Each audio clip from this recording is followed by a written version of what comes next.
ناظرین السلام علیکم ورحمۃ وبرکاتہ۔ میں ہوں آپ کا میزبان انصار عزیز ندوی اور آپ میرے ساتھ فکر و خبر کا خصوصی پروگرام صدائے حرا دیکھ رہے ہیں۔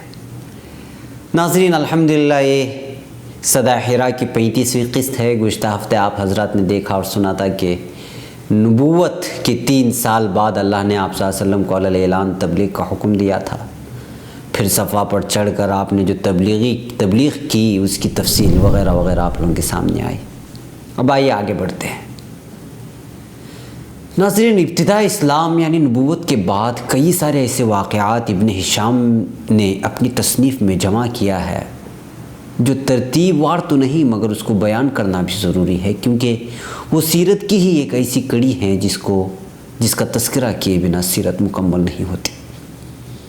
میں نے اس سے پہلے بھی کہا تھا کہ سلسلہ وار اس واقعے کے بعد یہ ہوا، اس واقعے کے بعد یہ ہوا، یہ بیان کرنا بڑا مشکل ہے، لہٰذا احادیث اور اقوال کے حوالے سے بعض واقعات درج ہو جاتے ہیں، جیسے کہ حضرت علی رضی اللہ عنہ کے ایمان کے سلسلے میں ابن ہشام نے ابن اسحاق کے حوالے سے لکھا ہے کہ پہلا مرد جو آپ صلی اللہ علیہ وسلم پر ایمان لایا، آپ کے ساتھ نماز پڑھی اور اس چیز کی تصدیق کی جو آپ کے پاس اللہ تعالیٰ کی جانب سے آئی تھی، وہ علی ابن ابی طالب بن عبد المطلب ابن ہاشم تھے۔ حضرت علی کی عمر اس وقت 10 سال کی تھی۔ حضرت علی پر جو انعامات اللہ تعالیٰ نے کیے ان میں سے ایک یہ بھی تھا کہ آپ اسلام سے پہلے ہی رسول اللہ صلی اللہ علیہ وسلم کی آغوش میں تربیت میں آ چکے تھے۔ اچھا، اس بیچ آپ یہ سوال پیدا ہوتا ہے کہ حضرت علی جو آپ صلی اللہ علیہ وسلم کے چچا زاد بھائی تھے وہ آپ کی کفالت میں کب آئے اور کیوں کر آئے؟ اس کی تفصیل بھی کچھ اس طرح سے ہے کہ ابو طالب کثیر العیال تھے، یعنی اولادیں زیادہ تھی۔ اس بیچ قریش میں ایک بار سخت قحط پڑ گئی۔ قحط کا مطلب آپ جانتے ہیں کہ کھانے پینے کے لیے اشیاء خوردنی وغیرہ کم پڑ جاتے ہیں۔ ایسے میں گھر میں اگر افراد زیادہ ہوں تو مزید پریشانی ہوتی ہے۔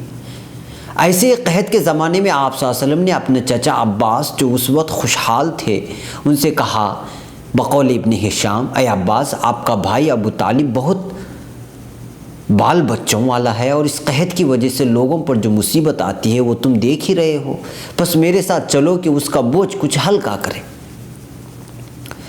اس کے بچوں میں سے ایک کو میں لیتا ہوں اور ایک کو آپ لے لیں کہ ان کی دیکھ بھال کر سکیں۔ پھر ابو طالب کے پاس جا کر مطالبہ رکھا تو ابو طالب نے جواب دیا کہ عقیل کو میرے پاس چھوڑ دو اور جو چاہو کرو۔ اس کے بعد آپ صلی اللہ علیہ وسلم نے حضرت علی کو اپنی کفالت میں لیا اور پھر حضرت عباس رضی اللہ عنہ نے حضرت جعفر رضی اللہ عنہ کو لیا اور اپنے ساتھ ان کو رکھا۔ اس طرح آپ صلی اللہ علیہ وسلم کی کفالت میں ہونے کی وجہ سے جہاں حضرت علی کی پرورش بھی خوب ہوئی وہیں ایمان و اسلام سے قربت بھی، حتیٰ کہ مرد حضرات میں سب سے پہلے ایمان لانے کا شرف بھی حضرت علی کو حاصل ہوا۔ دین حق کی پیروی کے سلسلے میں بیان کرتے ہوئے ابن ہشام تحریر فرماتے ہیں کہ بعض اہل علم نے ذکر کیا ہے کہ جب نماز کا وقت آتا تو رسول اللہ صلی اللہ علیہ وسلم مکے کی گھاٹیوں کی جانب نکل جاتے اور علی بھی اپنے والد ابو طالب دوسرے چچاؤں اور قوم سے چھپ کر آپ صلی اللہ علیہ وسلم کے ساتھ ہو جاتے، وہیں دونوں نمازیں پڑھا کرتے۔ جب شام ہوتی تو لوٹ کر آتے اور اللہ تعالیٰ نے جتنے دنوں تک چاہا یہ دونوں اسی حالت میں رہے۔ ایک روز دونوں نماز پڑھ رہے تھے، ابو طالب نے دیکھ لیا تو رسول اللہ صلی اللہ علیہ وسلم سے کہا، اے میرے بھائی کے بیٹے، یہ کون سا دین ہے جسے تم نے اختیار کیا ہے؟ تو آپ صلی اللہ علیہ وسلم نے فرمایا، چچا جان، یہ اللہ اور اس کے فرشتوں اور اس کے رسولوں اور ہمارے باپ ابراہیم کا دین ہے۔ یا پھر آپ صلی اللہ علیہ وسلم نے یوں فرمایا کہ اللہ نے مجھے اس دین کا رسول بنا کر لوگوں کی جانب بھیجا ہے۔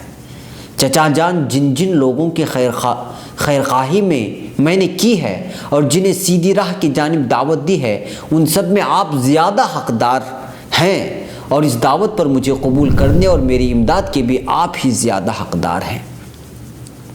ابن ہشام نے آپ صلی اللہ علیہ وسلم کی جانب سے اس تفصیل کو سنائے جانے کے بعد ابو طالب نے جو فیصلہ لیا اس کے سلسلے میں لکھتے ہیں کہ ابو طالب نے جواب دیا، اے میرے بھائی کے بیٹے، آبا و اجداد کی دین اور اس کے طریقے کو جس پر وہ تھے میں چھوڑ نہیں سکتا، لیکن اللہ کی قسم جب تک میں ہوں تم کو کوئی بات نہ آئے گی جسے تم ناپسند کرے گے، تم پر کوئی ایسی بات نہیں آئے گی جس کو تم ناپسند کرتے ہو۔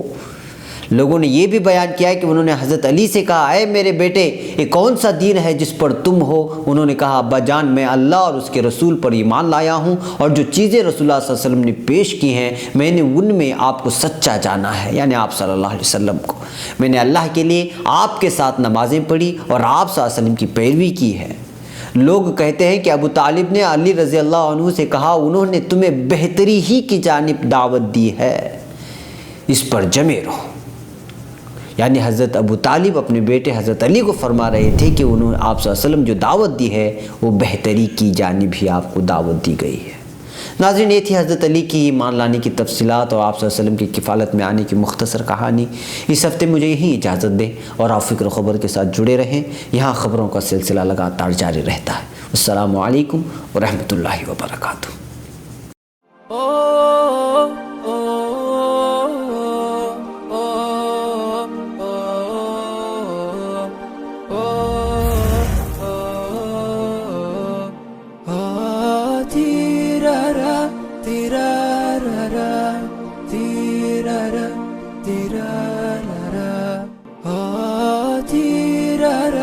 تیرا